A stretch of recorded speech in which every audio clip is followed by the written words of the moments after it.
Do you ever make your own potting mixes, or is it something you'd like to try? There are lots of components on the market, but how do you know which ones will be most beneficial for your plants? So I've got 13 different components here that I'll be running through in this two-part video.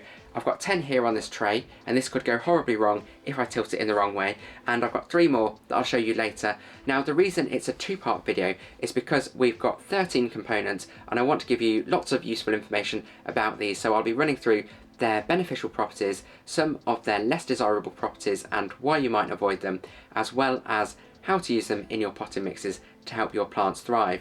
So I'd be interested to know how many of these 13 you already know. So I'll be starting with a little game or a quiz, so I'll bring them close to the camera and jot down which ones you know. If there are any you're unsure of, maybe give it a guess, and then stay tuned through this video and the second part just to see how many you got correct. And also, if you know of any other uses for these that I don't cover, or any other components beyond the 13 I cover, share those in the comments too, as well as you'll be helping me as well as other viewers out too. And as it's a two-part video, I'll be covering the first 6 components in this video and then the remaining ones in the second part. But I'll link that at the end of this video, so if you do have time and you want to watch all the way through, maybe to see if you got all 13 correct in the quiz, then you can do so if you've got time. I know our time is valuable and we're all really busy, so if you don't have time now, then save it for later and you can always come back to it. Remember to subscribe for future videos, which will usually be on plant-related topics, and you'll get notified when there are updates, be it on potting components or other plant-related content. Now just stepped off to the side so that the camera will focus on each of the elements. Get a pen and piece of paper handy, jot these down, and if there are any that you're unsure of, see what they are in the video as we go through. So this is number 1. It's a little bit dry, but I'm sure you can see what that is. And number 2, this looks quite similar to other components, so I wonder if you'll get this one. And number 3, a little bit darker than the second one, but looks quite similar. Number 4, and number 5, and I need to be quite careful with how much I tip these so that they don't go all over the floor. Number 6, a little bit of a brighter one. Number 7, and number 8. Number 9, hopefully everyone will get this one. This one's quite distinctive in colour. Number 10, another really popular component, shiny and gold. Then we've got number 11 and number 12, and finally number 13. So let's go into the video and find out what they all are. So let's see how many you got. The first one is sphagnum moss, so I'm sure you will have recognised this. It's quite distinctive compared to many of the other components we'll cover. This one that I've got in the pot is a little bit dry. This is quite old compared to what I've got in the bag. As you can see, has a lot more moisture in, which is really the main beneficial property of this, at least when used in mixes and as a potting medium by itself.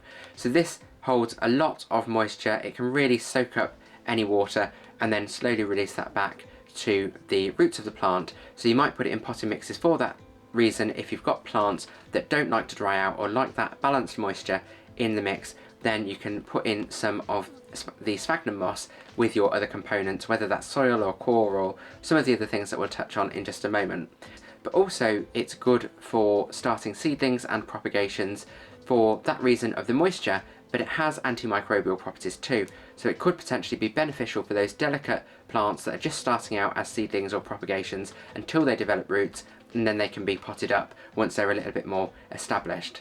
Now there are some downsides to using sphagnum moss in that it is quite a delicate and organic material, so it will eventually break down and decay. Now this will happen a lot faster with this than it would many of the other components that I'm going to talk about in just a moment. So if you are using it as a potting medium by itself, you will have to pot your plants up a lot more regularly than you would with other mediums, as obviously this has beneficial properties to begin with, but as it starts to break down, it can start to cause issues around the roots of the plant. Now I thought I was going to sneeze there, but nothing happened thankfully. So this, as I said, can decay over time, and if it's in a mix, that doesn't really matter. So if it's in soil or core or with other components, that breaking down of the organic material might just help with the potting mix quality and the texture, and it's not really very high in nutrients, so it's not going to add much from that perspective, like some other components will, which I'll touch on a little bit later, but it's not going to do any harm if it's just breaking down as part of a mix rather than being on its own. This does have quite a high acidity though, so a low pH level to begin with, which can increase or decrease to a lower pH to more acidity, or a more acidic component as it gets older as well. So you do need to be mindful of that. If you're putting it in mixes, some of the other components might offset some of that and reduce its impact. If you're using it on its own, you need to be careful of what plants you're using it with, because if they don't like acidic conditions, then they're not going to like having sphagnum moss in the mix, or just sphagnum moss as its potting medium. So just bear that in mind. You can do some research on Google to check which plants are suitable for use with sphagnum moss and which ones maybe to avoid. So check that out if you need to, but this is a really good and really versatile potting medium. Another thing that you can use it for as well, if you wanted to maintain moisture and maybe a little bit of a decorative element, you can also use it as a top dressing. So put it on top of your pot around the top of the soil, and then you'll hopefully get some of the greenery bits on top, and it'll help to maintain moisture levels in the soil. So lots of different uses for this one. So this is number 2, and I wonder if you got this correct or mixed it up with a couple of other components that I'll talk about a little bit later. So this is Coco Husks. Now, as the name suggests, it's very similar to coconut coir, comes from the same place. This just includes a lot of the husk and the woody bits. So this is very chunky, very coarse, very similar to bark as well, which I'll touch on later. So this has, similar to coconut coir, very good moisture retention properties, so it can soak up moisture and then slowly release that back into any potting mix that you've got it in. Because it's very chunky, it's going to give you a nice looser texture in the soil, good aeration, and hopefully help any roots that want to grow through the soil. On that note of roots, again, the woody bits can actually provide support for the roots. If they like to attach to things, maybe they're epiphytic, if they're arrowids for example, they can actually stick to these little pieces of husk or woody bits in there and help to support them in the potting mix as well. So a few different uses there. You may also use this as a top dressing on your plants too, just to help to maintain the moisture in the pot. And another beneficial property, this is really lightweight. So if you do want those drainage capabilities, but you don't want to use a heavier component, some which I'll touch on later, then this would be good for that. And this is also pH neutral. Like I said with the sphagnum moss, which is quite acidic, this is pH neutral, so should be more suitable for many different types of plants. So number 3 is one of the components that you might have got the cocoa husks mixed up with, as they do look quite similar, at least the medium grade. So this is Orchid Bark, and you can see I've got 2 different grades here. So I've got a medium one there with smaller chips, and this really chunky one there, which almost looks like pebbles, but they are chunks of bark. Now, the great thing about this is it does have similar properties to those cocoa husks that we looked at a moment ago. They are very similar because they're quite woody. They can help to soak up moisture and provide that as a slow release back into the soil. So really good if you want balanced moisture in your potting mixes. And because they are quite chunky as well, they do give you that really good aeration, so lots of room for the roots to grow. And they can also help, because they are an organic material, they will provide some nutrients and eventually break down over time in the potting mix. They can also soak up nutrients too, so when you water, if you fertilise with your watering, they can soak some of that up too, and again slowly release those nutrients back into the soil. Now, as the name suggests, Orchid Bark, they are really good for orchids because they provide that loose texture with room for all of those chunky roots to grow, and because they have a large surface area, they're great for any roots that like to attach to things. They can attach to these chips that are in the potting mix and then support themselves too. So whether you decide to use a potting mix at all with your orchids, some people don't, you can use this, but again, you can help other plants that like to do that, such as epiphytic plants or arrowwood plants that will like these chunky pieces of wood in the potting mix to hold on to and use for support. Also, as I mentioned with the other ones, these ones, especially the chunkier mix, could be a really good top dressing as well, because it does actually look quite nice if you're going for a natural aesthetic and you want to give that decorative element. It might help to prevent pests from getting to the soil, like fungus gnats, if you've got something on top, just like you would with wood chip in the garden for example, but do it on a smaller scale with your houseplants. So now we're moving on to number 4. Did you get this one? This is perhaps the most obvious one or the most common one, but it is quite dark in the pot, so you might have thought it was something else. But this one is just soil or compost, and I'm going to use that term interchangeably, so depending on where you get it from, but I'm talking about the bags that you would buy from a garden centre or a plant store, and not all of these are created equally, so there is quite a lot of difference between them depending on what you're going for. This is perhaps the main component that is used to pot plants up with. When you buy them from the store, 9 times out of 10 they will be in some form of compost.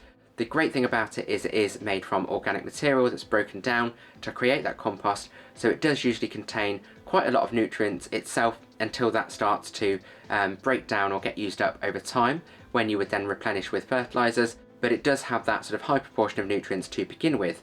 Also, with this, it does usually have good moisture retention properties again to begin with, so you won't necessarily need to water it as often when it's fresh compared to when it starts to get older, which I'll touch on in just a moment.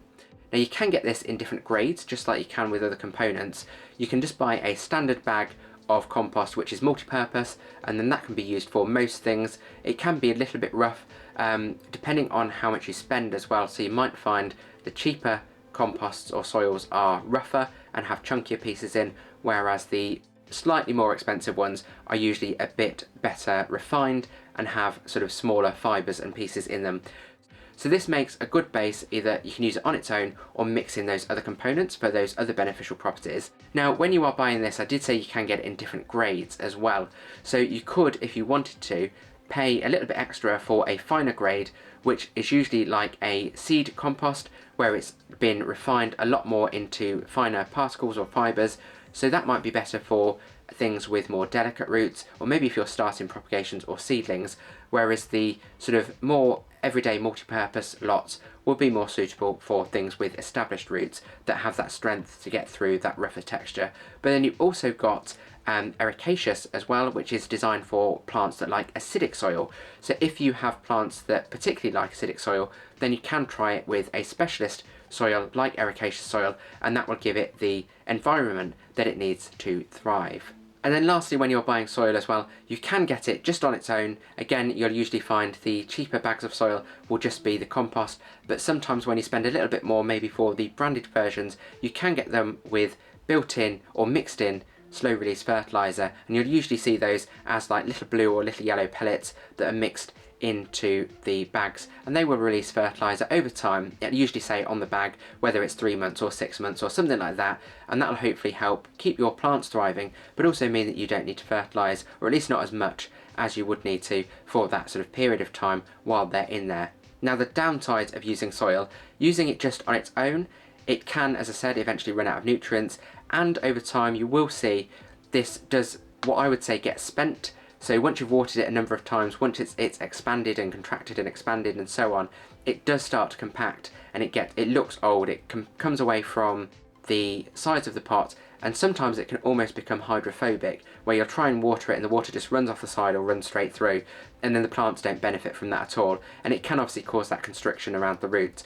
So you do need to keep an eye on it. When it is starting to get old, you do need to then obviously repot into fresh soil, or possibly mix in things like organic materials, which I'll touch on a little bit later, or maybe some of that bark that I mentioned a moment ago, or sphagnum moss even, and then that'll help to keep the soil as a looser texture and improve the quality of the soil with the addition of organic materials.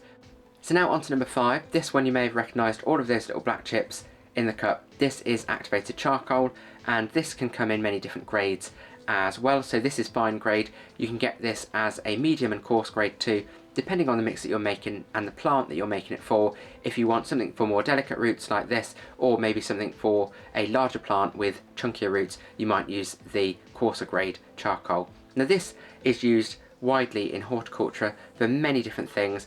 Apparently it improves the quality and the fertility of the potting mix or the soil that it's mixed in, so it can be really great for your plants, and it lasts a very long time as well.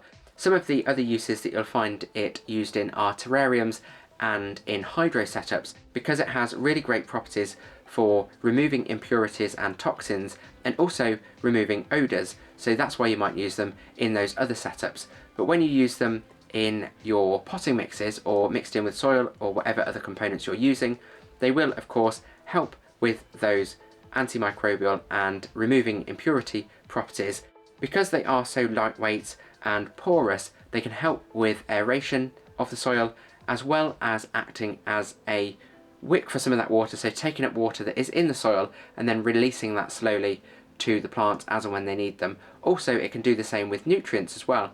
So if you fertilise, if you used a fertiliser in the water, it can soak some of that up and then slowly release those nutrients as well over time. You can even soak these in diluted fertiliser to then take up those nutrients first before then mixing it into your potting mixture, and then that will slowly release those nutrients to your plants and help them thrive.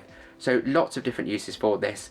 Really great for helping with drainage as well, because it'll break up that texture of the soil, as we said, aeration and drainage. So this is probably a bit of a super component, so definitely one that I will start to add to my mixes going forwards. Let me know if you use charcoal in yours in the comments below. Now on to number 6, this is the bright orange component, as you can see there. This is molar clay. I think it's also called calcinated clay, and this is just, as the name suggests, it's just pieces of clay that have been heated into these little chips, and this is maybe a mix of what looks like fine to medium grade, so they're quite small, like little pebbles, and this is really good because, like the charcoal, activated charcoal we were talking about a moment ago, this is also porous.